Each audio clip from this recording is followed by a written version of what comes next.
What is good, everyone? Welcome to the channel. I've spoken quite a bit on this channel about adjusting to life and society in Japan as a long-term resident and as an American.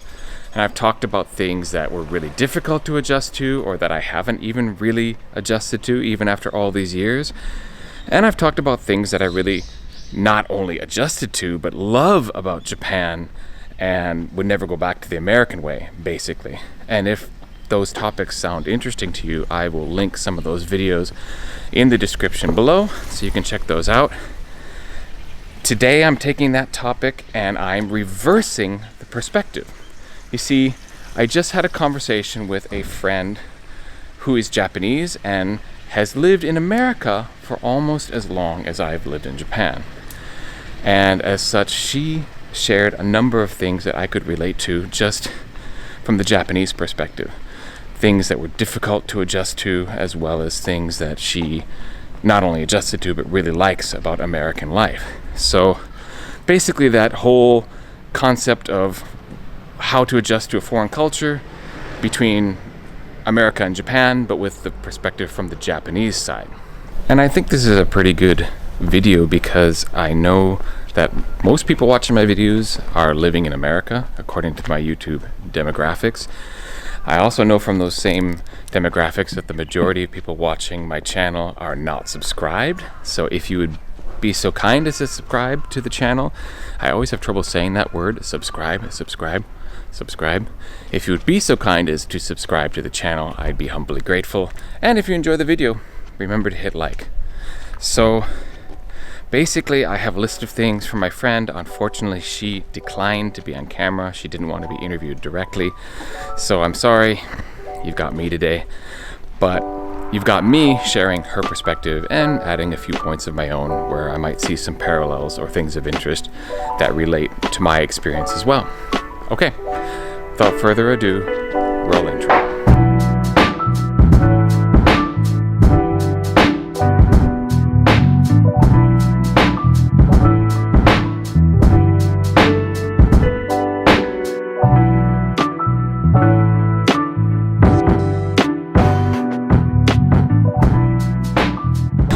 Alright, to begin, I will start with things that she's had trouble adjusting to.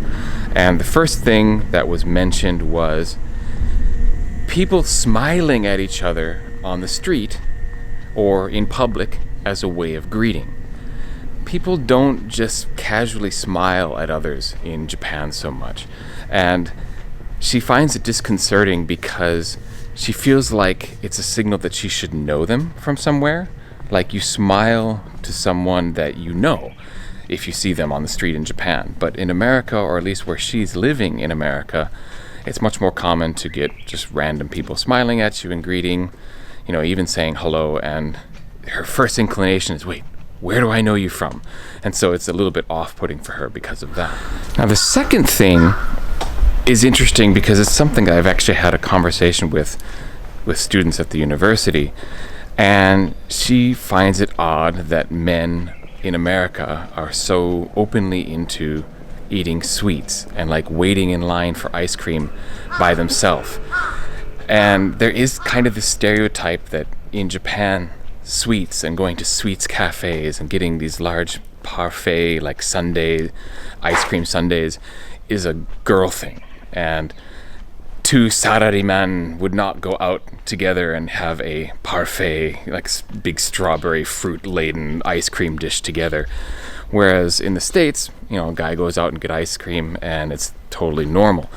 The sort of opposite of that is most women would not go to ramen shops by themselves in Japan.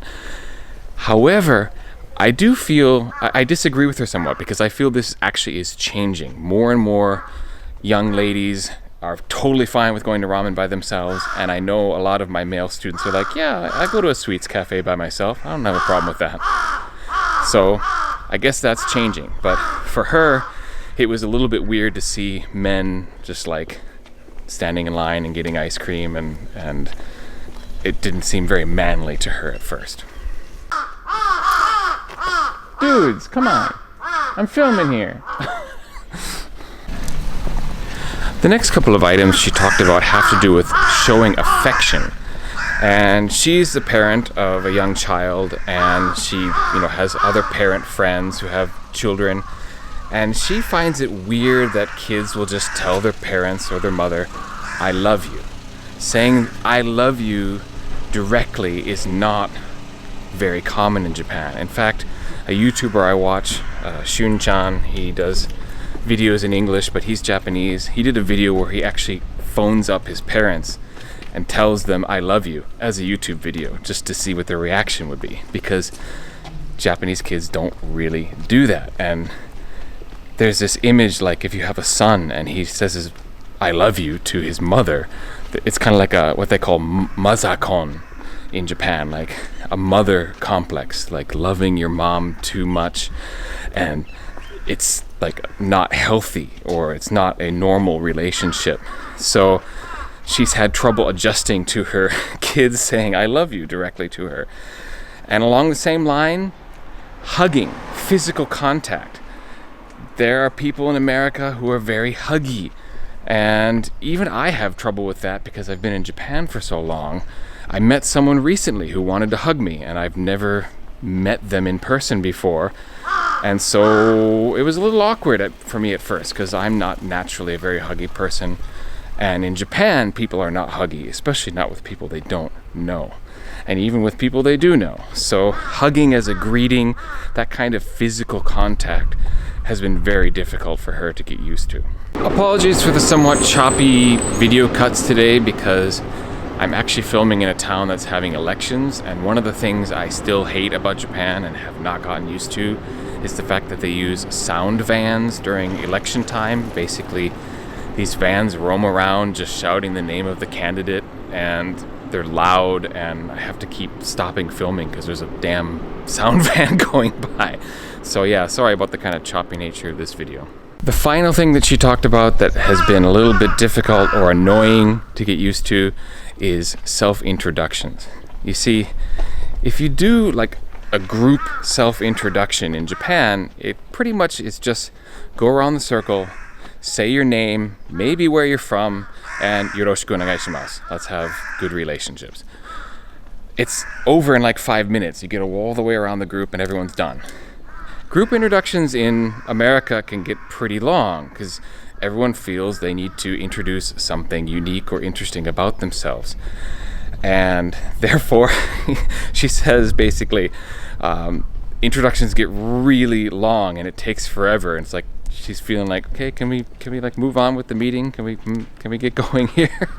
So yeah, the difference in introduction style has been a little bit weird for her as well. I'm pretty sure these crows are following me. They seem irritated by my presence for some reason, because I've been walking for quite a while, and they're just going from wire to wire, following along. I don't know. Maybe someone who looked like me wronged them at some point, but I swear I didn't do anything to them. I swear I didn't do anything to you. Now, as for things that she's gotten used to, that she actually likes about the States and finds to be a nice thing, the first one I really agree with, and that is there's less pressure to act your age, quote unquote. In Japan, there seem to be a lot of unspoken rules that when you reach a certain age, you have to tone down your clothing or wear different types of clothes, or just change your style in general. You kind of have to fit the look and the manner and the character of your particular age group in a way that actually my wife talked about this quite a bit as well. She was always impressed. She's like, it's great to see like older women wearing shoulder bearing clothes, like they look so young and they don't have to like act like they're in their 50s or whatever. They can still dress like what would be a 20-year-old's way of dressing in Japan. So there seems to be more of a pressure in Japan to dress your age, act your age, be a certain way once you've reached these arbitrary age milestones. And it's something I've struggled with a bit in my kind of midlife crisis, I suppose you could say. I mean, my resurgence of love of sneakers could be part of that, but I at the same time wonder, like, me wearing sneakers at my age, am I going to stand out as being really childish in Japan as a result? Something I've thought about and have to deal with, and it's definitely a thing in Japan. And she is refreshed by the fact that she feels she can still be herself as she gets older in the States. The next thing that my friend likes about life in America and has enjoyed adjusting to, so to speak, is the fact that workers who are lower level are more likely to speak out or bring up issues with their job, with their company, with their boss. They'll actually, bring forth grievances, etc.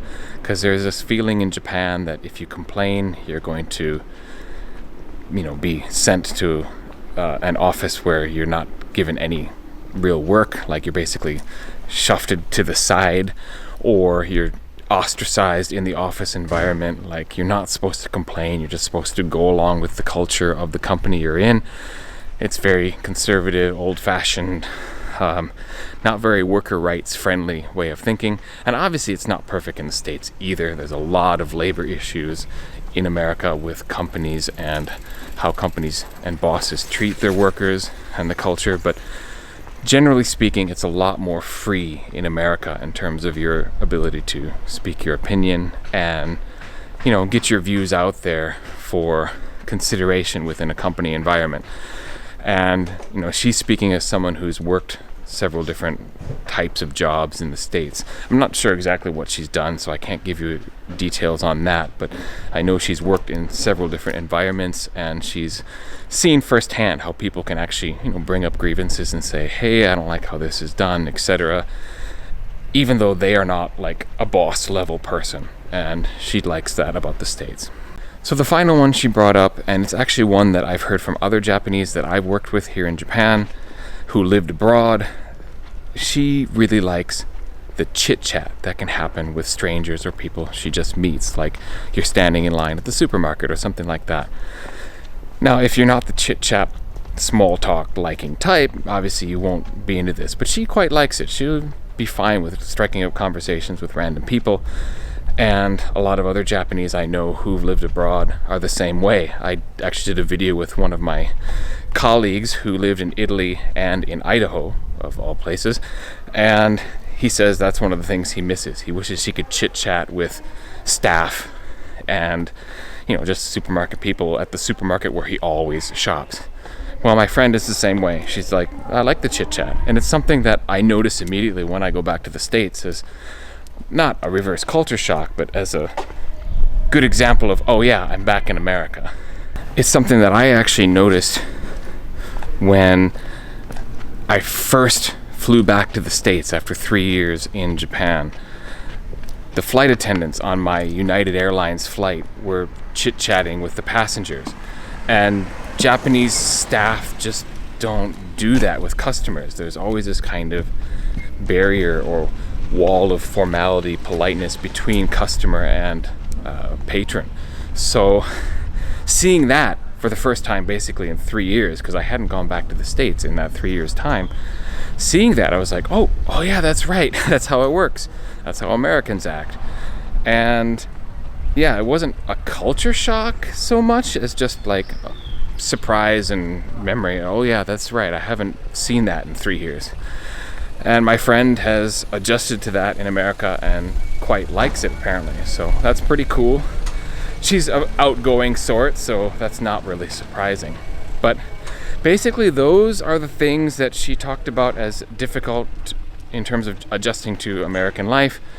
Both like things that she's still not really a fan of, as well as things that, she has come to quite enjoy. So I hope you enjoyed this video. I would maybe try to find a quieter place to film next time. I thought it was going to be a quiet place to film. I mean, I'm going around pretty campaign truck. I'm going around a pretty quiet set of neighborhoods, but it hasn't proven to be quiet today.